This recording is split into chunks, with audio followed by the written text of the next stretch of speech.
People want to know now is whether this is just another initiative or whether real action is going to take place.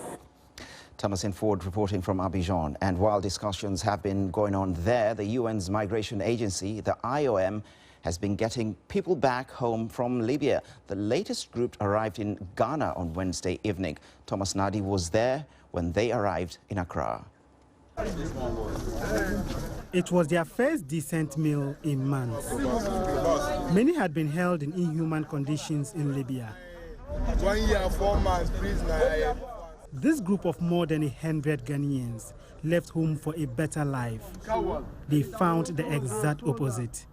You will stay inside prison 1 year, you will not see this sun.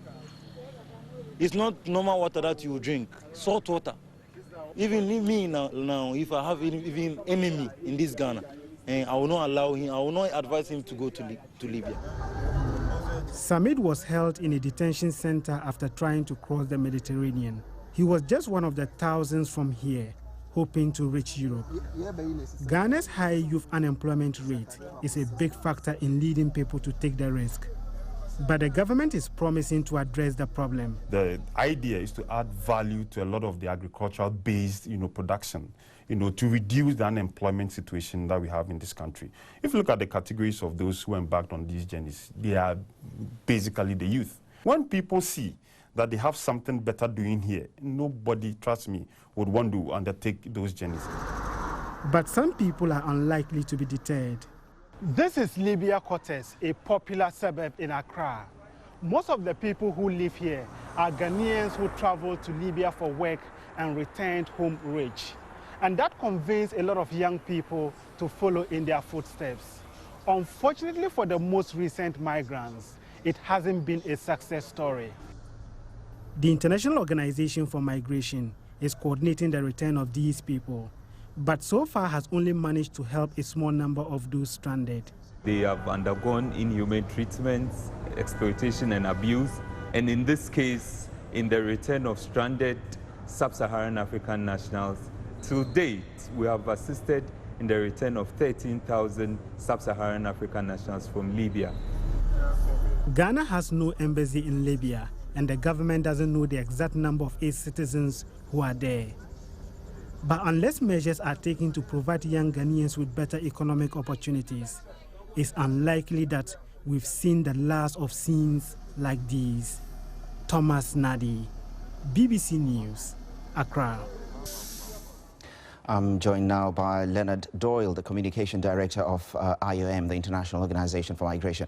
We've just seen in the report from Ghana, your organization is already repatriating African migrants.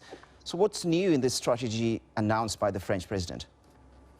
You're right, and that is an excellent report, I must say, but there has been about 15,000 actually altogether that will be returned by the end of the year voluntarily to their countries of origin, having made the mistake really of going this way. I think what's changed is that there's been a recognition worldwide, but in particular with African and European leaders, that the notion of public auctions or auctions of living human beings where you can buy and sell somebody in this day and age, 200 years after the abolition of slavery, is just unconscionable. And I think it's taken this issue away from, oh, these are economic migrants who should never have taken the journey, to we've got to do something because it's a blight on all of us.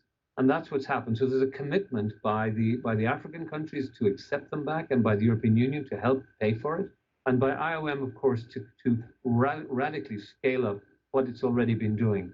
But of course, as your correspondents say, this doesn't really address the core problem of why people leave in the first place, and it doesn't really get at the problem of who are buying and selling people, because the people we will remove are from the government detention centres. The slavery issue is elsewhere.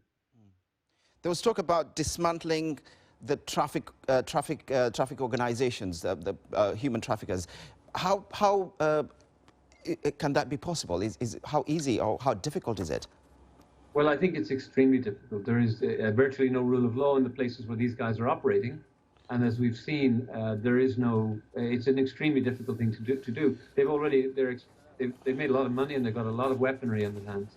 So I think, of course, things will improve. I think what's really happened is that there's a strong focus and a coalition of the willing, if you like, to say this has to stop. So let's see what they're going to do. But in terms of removing migrants from the scene, that's a really important part, because they have been, as your report said, they've been suffering, badly fed, ill-treated. Even if they weren't getting the worst of it, they also needed to be rescued. But these African countries, they need to create conditions for their own nationals so that they don't leave the country. How possible, how practical is this? Well, in a curious way, it's when countries are doing a little better that people start migrating. It's when people get above subsistence and they learn about the world around them. That's when they want to see and have a different life. So in a curious way, it's a sign of economic growth that we're seeing more migrants.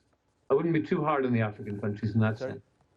One of the issues, I think, though, is that there is a big problem with people being sold a bill of goods on social media. The big tech companies are pushing hard and trying to get market share in Africa and allowing smugglers to sell their services.